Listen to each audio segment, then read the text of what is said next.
आज मैं आपके लिए ऐसा गेम लाया हूँ जिसने चेस के बारे में लोगों की सोच ही बदल दी। ये गेम खेला गया था 1997 में। क्या आप कभी सोच सकते हैं कि कोई मशीन इंसान को हरा सकती है? आज आप कहेंगे बिल्कुल आसानी से हरा सकती है, बट 1990 के आसपास लोगों का मानना ऐसा नहीं था। तब तक इंसान को मशीनों से ज्यादा बेहतर माना गया था। बट जो मैं आपके लिए गेम लेके आया हूँ, इस गेम ने पूरी तरह से लोगों का सोच को बदल दिया था। मैं बात कर रहा हूँ 1996 और 97 में खेले गए उस टाइम के वर्ल्ड चैंपियन गैरी कैस्परो और सुपर कंप्यूटर डीप ब्लू के मैचेस के बारे में, जो कि IBM कंपनी द्वारा बनाया गया था। 1996 में जो मैच खेले गए गैरी कैस्परो और डीप ब्लू के बीच में, उसमें टोटल 6 मैच खेले गए थे, जिनमें से 4 मैच तो गैरी कैस्परो ने विन कर लिए थे और 2 मैच विन किए थे डीप ब्लू ने। ये क्लासिकल फॉर्मेट का टूर्नामेंट था। यहाँ गैरी कैस्परो ने 4 वर्सेस 2 से ये टूर्नामेंट विन कर लिया था। बट तब पहली बार लोगों को ये पता पड़ा कि मशीन ने पहली बार किसी वर्ल्ड चैंपियन को क्लासिकल में एक मैच हराया था। अगले साल अमेरिका के ही न्यूयॉर्क में 1997 में फिर से डीप ब्लू और गैरी कैस्परो के बीच में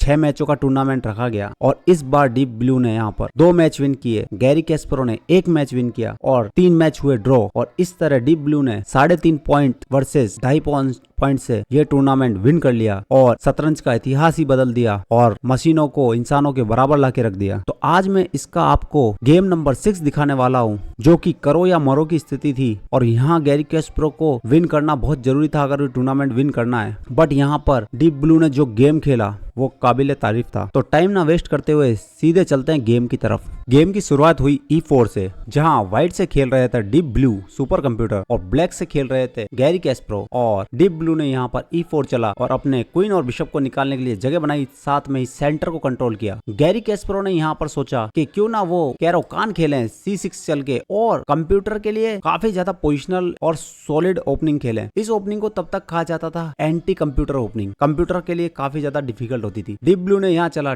D4, गैरी कैस्परो ने चला D5, night C3, D cross E4 और night cross E4, Caro Kann defence की मेन लाइन। गैरी ने निकाला यहाँ पर नाइट D7। ये चाल काफी ज्यादा कॉमन है और ये कंट्रोल करती है यहाँ E5 और C5 को। ये चाल 1920 के दशक में निम्जोविच द्वारा खेली गई, 1930 में सालो फिलेरो द्वारा खेली गई, उसके बाद में पेट्रोशियन ने खेली, सेमिस्लोव ने खेली, कार्पोव ने खेली। तो ये बहुत ही ज्यादा कॉमन ओपनिंग थी। यहाँ ब्लैक का इरादा होता है नाइट 6 को डेवलप करना, क्योंकि अगर नाइट से नाइट कैप्चर होता है तो यहाँ पर फिर नाइट उस नाइट को कैप्चर कर लेगा और पॉन स्ट्रक्चर ब्लैक का वैसा का तैसा बना रहेगा। व्हाइट ने चला यहाँ नाइट G5 और ये बहुत ही जबरदस्त मूव है। पहली बात तो ये ऐसा लगता है कि ये ओपनिंग रूल्स को फॉलो नहीं कर रही है, क्योंकि पहले नाइट यहाँ C3 पे गया, फिर E4 पे गया और अभी G5 पर। तो ओपनिंग में कहा जाता है कि एक ही पीस को बार बार नहीं चलना चाहिए, बट ये चाल काफी ज्यादा इंपॉर्टेंट है। और डीप ब्लू द्वारा उस टाइम ये एक नया अटैकिंग आइडिया लिया था। उनका आइडिया यहाँ पर F7 स्क्वायर पर अटैक बिल्ड करना, और ये ओपनिंग मूवी है जो ज्यादातर ग्रैंड मास्टर्स द्वारा खेली गई हुई है। सो गैरी कैस्परो ने चला यहाँ पर नाइट को F6। गैरी कैस्परो का आइडिया था कि वो डेवलपमेंट करना चाहते थे और व्हाइट के अटैक को भी रोकना चाहते थे, क्योंकि अभी उन्होंने H5 स्क्वायर को कंट्रोल कर लिया है तो कोई यहाँ से आ नहीं पाएगी। सो ये उनका आइडिया था। बिशप गया D3 पर और अभी यहाँ पर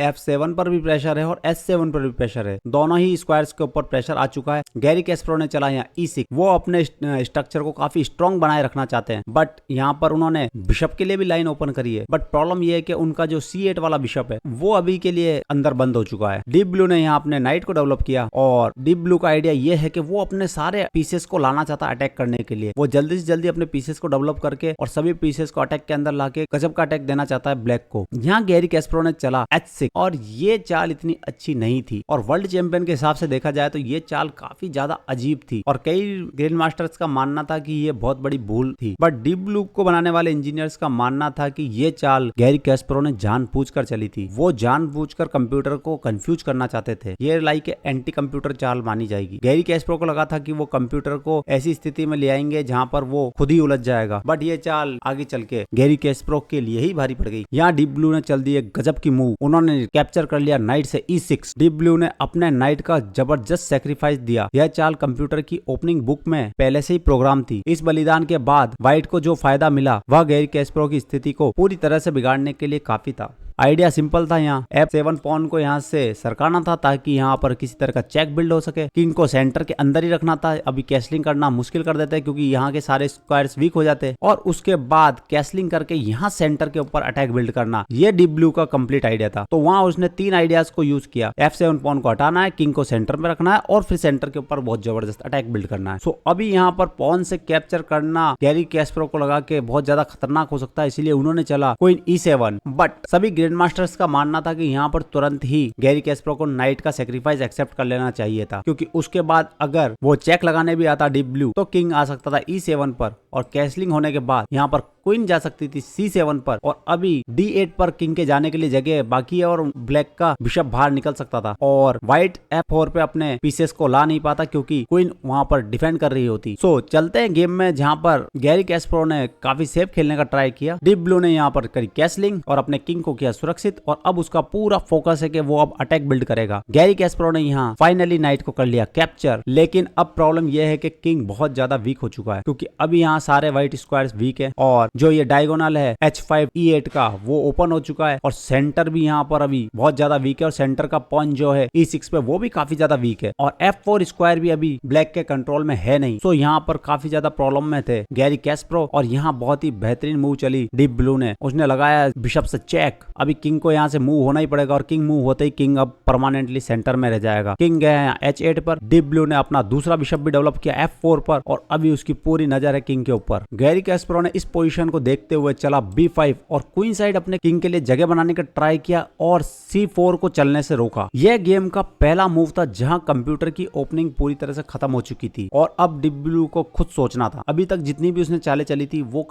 उसकी मेमोरी में सेव बुक के हिसाब से चली थी, बट गैरी कैस्परो की इस चाल को गलत माना गया क्योंकि उसके क्वीन साइड का स्ट्रक्चर खराब होने वाला था। डीप ब्लू का आक्रमण काफी ज्यादा मजबूत हो सकता था, और यहाँ पर डीप ब्लू ने जो चाल चली उसने डीप ब्लू की गजब की थिंकिंग को भी शो किया। डीप ब्लू ने यहाँ डायरेक्टली चल दिया A4, और अब भले ही गैरी कैस्परो कैप्चर करें, भले ही डीप ब्लू कैप्चर करे, यहाँ पर डीप ब्लू का जो A1 पे रुक है वो एक्टिव होने वाला है बिना कोई एक भी चाल चले, अपनी शुरुआती जगह से ही वो एक्टिव होने वाला है। सो ये काफी गजब की चाल लगी। गैरी कैस्परो ने यहाँ कैप्चर नहीं किया, उन्होंने किया यहाँ पर बिशप को B7 पर एक्टिव, और गैरी कैस्परो का प्लान था कि अगर डीप ब्लू कैप्चर करता है, उनके रुक को ओपन करने की कोशिश करता है, तो यहाँ पर पॉन कैप्चर होने के बाद गैरी कैस्परो का बिशप भी एक्टिव हो जाएगा। डीप ब्लू ने चला यहाँ पर रुक E1 और अपने दूसरे रुक को भी एक्टिव किया, और अभी दोनों रुक काफी ज्यादा एक्टिव होने वाले हैं, और डीप ब्लू धीरे धीरे गैरी कैस्परो के ऊपर दबाव बढ़ाता जा रहा है। यह ऐसी चीज है जिसका जवाब चैंपियन नहीं दे सकते, क्योंकि उनके रुक बोर्ड में दोनों तरफ अटके हुए हैं, और अभी उनका गेम में आने का चांस भी बहुत कम लग रहा है। गैरी कैस्परो ने चला यहाँ नाइट D5 और बिशप के ऊपर अटैक बिल्ड करने की ट्राई करी। बिशप गया G3 और उस सेम डायगोनल को उसने पकड़ के रखा। ये पोजीशन गैरी कैस्परो के लिए बहुत ज्यादा खराब हो चुकी है, क्योंकि अभी वो चलें तो चलें क्या, अगर वो नाइट को कहीं मूव करने की कोशिश करते हैं तो E5 स्क्वायर से उनका कंट्रोल चला जाएगा, और व्हाइट अपना नाइट भी ले आएगा अटैक के लिए, और ये तो बहुत ज्यादा खराब हो जाएगा। सो इस वजह से अभी D7 वाला नाइट तो यहाँ से हिल ही नहीं सकता, और अगर वो ट्राई करते हैं क्वीन को कहीं मूव करने के लिए, और क्वीन मूव करके वो अपने बिशप को एक्टिव करना चाहते हैं ताकि फिर किसी तरह से वो रुक को भी गेम में लाए, तो क्वीन को लेके जाएंगे कहाँ, क्योंकि अगर वो ट्राई करते हैं क्वीन को कहीं ले जाने की आई थिंक B4 पे, तो अभी ये पॉन जा रहा है, और रुक इस पॉन को कैप्चर करते ही तो गेम पूरी तरह से खराब हो जाएगा। सो अगर वो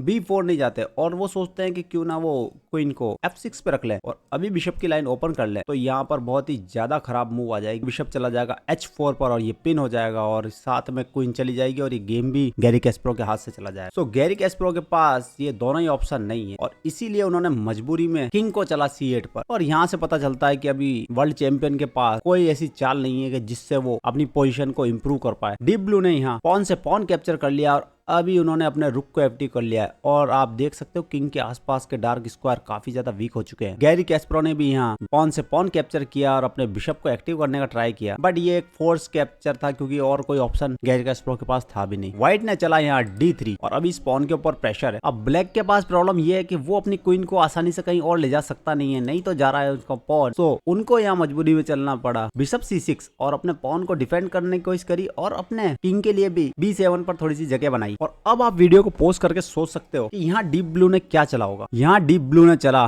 बिशप F5 और E6 वाले पॉन के पिन होने का फायदा उन्होंने उठा लिया और अभी वर्ल्ड चैंपियन के पास कोई तरीका नहीं है इस पॉन को बचाने का और ये पॉन जाते ही उनकी पोजीशन हो सकती है कोलैप्स। तो यहाँ पर गैरी कैस्परो ने सोचा क्यों ना वो मटेरियल वापस दे दे जो डीप ब्लू ने नाइट दिया था और उन्होंने यहाँ पॉन से कर लिया बिशप को कैप्चर और अपनी क्वीन सैक्रिफाइस कर दी। क्वीन कैप्चर होने के बाद बिशप से हुआ कैप्चर और इसके बदले गैरी कैस्परो को मिला एक्टिविटी। अभी गैरी कैस्परो का रुक बाहर आ सकता है, बिशप एक्टिव हो चुका है और गैरी कैस्परो के पास चांस है कि वो व्हाइट के बिशप को यहाँ ट्रैप कर सकता है। और अभी अगर आप पोजीशन देखो तो यहाँ पर क्वीन के बदले गैरी कैस्परो के पास 3 पीसेज है, तो पोजीशन तो लगभग इक्वल ही है बट गेम फिर भी कंप्लीटली यहाँ व्हाइट के कंट्रोल में है। मटेरियल वाइज तो पोजीशन इक्वल है बट पोजिशनल वाइज व्हाइट काफी ज्यादा अप हो चुका है क्योंकि यहाँ असली मुद्दा मटेरियल का नहीं है, यहाँ असली मुद्दा है कोऑर्डिनेशन का। व्हाइट के पीसेस काफी ज्यादा एक्टिव और कोऑर्डिनेटेड है और ब्लैक की वीकनेसेस के ऊपर काफी ज्यादा प्रेशर डाल रहे हैं। और व्हाइट का अगर आप किंग देखें तो ब्लैक के किंग की तुलना में काफी ज्यादा सेफ है जबकि ब्लैक का किंग काफी ज्यादा अनसेफ है। और अभी तो ब्लैक को अपने रुक को भी किसी तरह से एक्टिव करना है। तो ये सभी कारण के कारण यहाँ पर व्हाइट काफी ज्यादा अप है पोजीशन के अंदर। यहाँ डीप ब्लू ने चला C4